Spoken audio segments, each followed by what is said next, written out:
na-up tayo lahat. Tayong anim. Kaya tayo hindi na nanalo lagi sa reward. Mas maganda pa rin yung mga reward natin.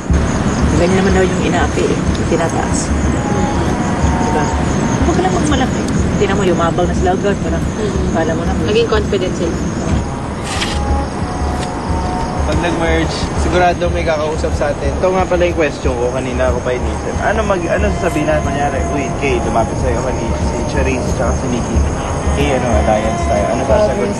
Kung ano yung nasa puso ko, yun ang isusulat ko. Ganun lang. Simple as that. Hindi dahil... Kasi ayoko niyang may alliance eh.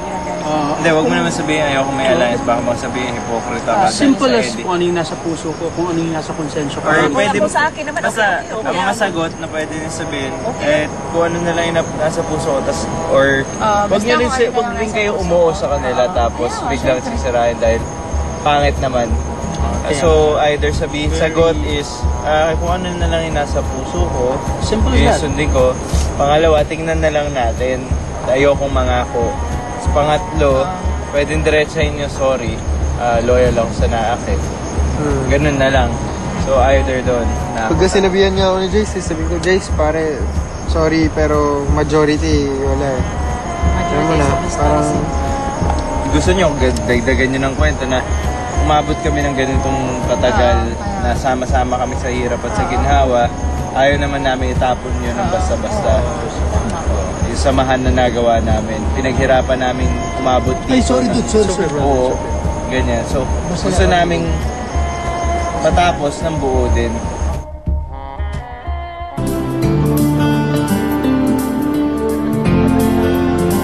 Take a walk in these shoes and lay down. Don't tell me you're not till you're nothing to do. Wow! Alam na natalo tayo, no? Ayos lang, tulog naman tayo, di ba? Tulog naman tayo. Mabawasan tayo. We ate a lot again. Sabi pa ni Marlon, just have a despedida party for whoever was gonna be voted off. Bago tayo umalis, group mag-tayo lahat. Ayun na, seryoso. Isa sa pinakamahirap siguro mangyayari sa buong Survivor when you're in the tribal council, yung pinaka nakakaba, lahat ng emotions ay nandun. Kala ko mabait niyo sa akin, biglang lahat pa kayo, lahat pa kayo botohan.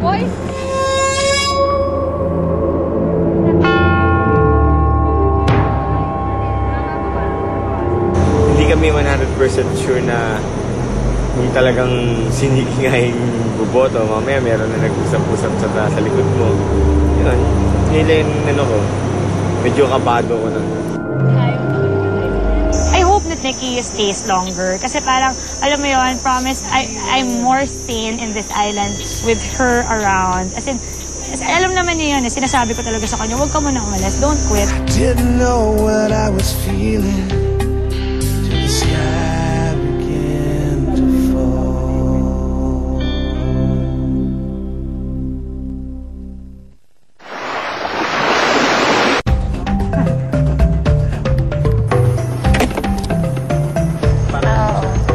Guys, I have surprise. Ano tayo private council tonight? Oo nga, pakidala daw lahat ng gamit.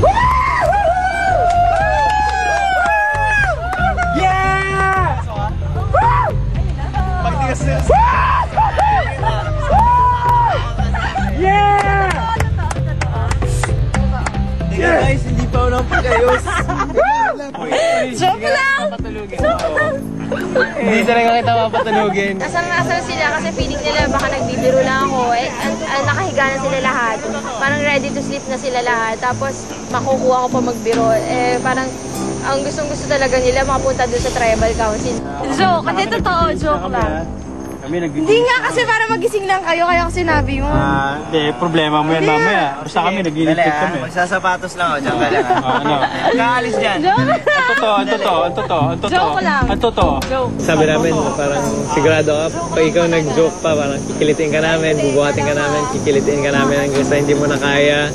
Tapos si Chris, parang nag-joke siya na iihawin namin. Sige, gagawin namin siya lechon.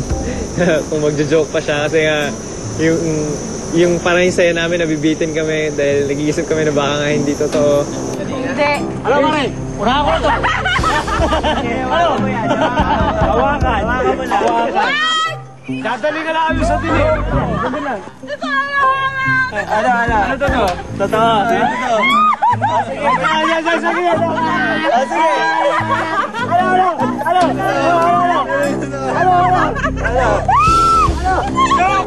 Stand now. Joke o totoo?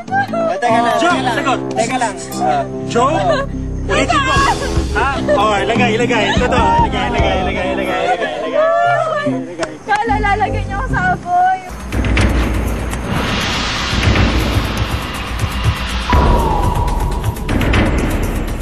Charakay, welcome to Tribal Council. Pakipwesto yung mga sulo. Maupo at magsimulan tayo. Muli, nasa Tribal Council kayo. Hindi ko maintindihan kung paano ang isang tribo mula sa pinakamalakas, 5 dire-diretsong panalo, bigla na lang, hindi ko alam, nawalan ba ng fire? Nawalan ba ng inspirasyon? Jace, sa tingin mo ano nangyari? Sa tingin ko, hindi ko ma-explain. But sa tingin ko, it's just that more guys there. But today, it proved that it didn't matter kung more guys there or not. Pero, hindi ko mas magaling yung diskarte nila sa tingin ko. Marlon, gano'n ko frustrating para sa'yo na nakikita mo yung Jarakay. Mula sa simula, eto, malakas, kinatatakutan, maraming mga nagsasabing, ay nako, mukhang dehadong-dehado ang naak. At ngayon, lilima na lang kayo. Tingin ko sa strategy talagang natalo kami. Nadehado kami sa strategy pero medyo kulang ng konting communication. Yun yung nakikita ko talagang punto na kung bakit natalo kami. Kung lakas naman kasi, meron din kami mga lakas eh. Pero naalala mo the last time nag-tribal council tayo, tinanong ko sa'yo, anong isang bagay na gusto mong gawin?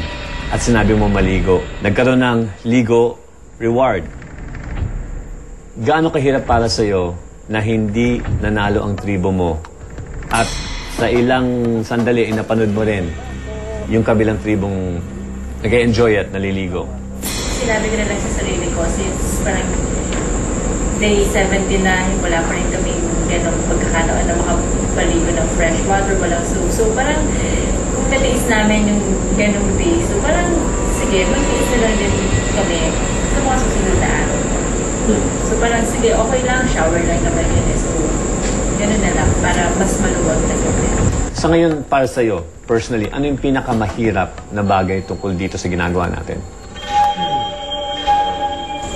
Mga insect bites. Mga sugat namin.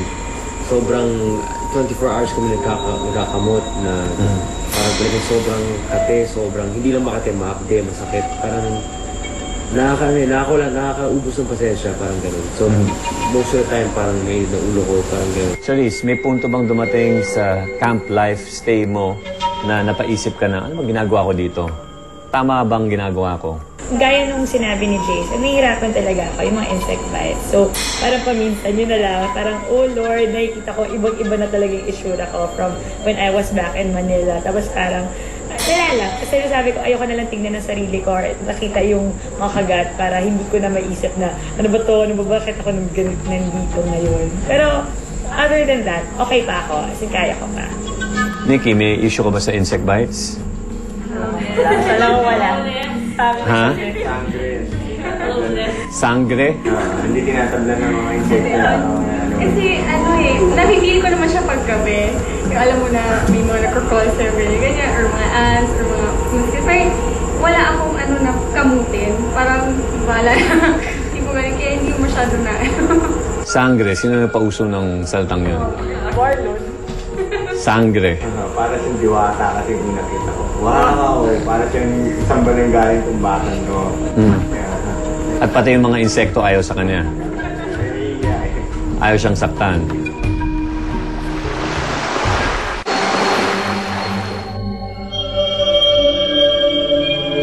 Sa point na to, day 18, 5 kayo. Gaano kahalaga yung sinasabi natin pagsasanib ng dalawang tribo o yung nalalapit na merge na tinatawag?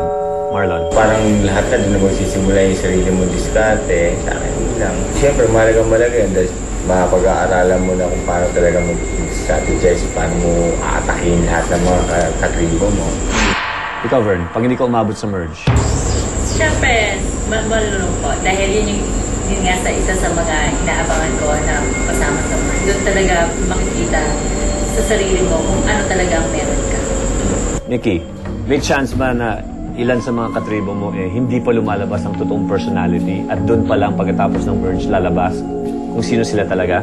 Not man ganun ka-grabe, pero I'm pretty sure merong paunti-unti. Marlon, napangiti ka, bakit? Marami talagang lalabas na yung tipong hindi mo akalain na expected. May kita mo kung sino talaga akala mo napakaganto lang ito, magugulat.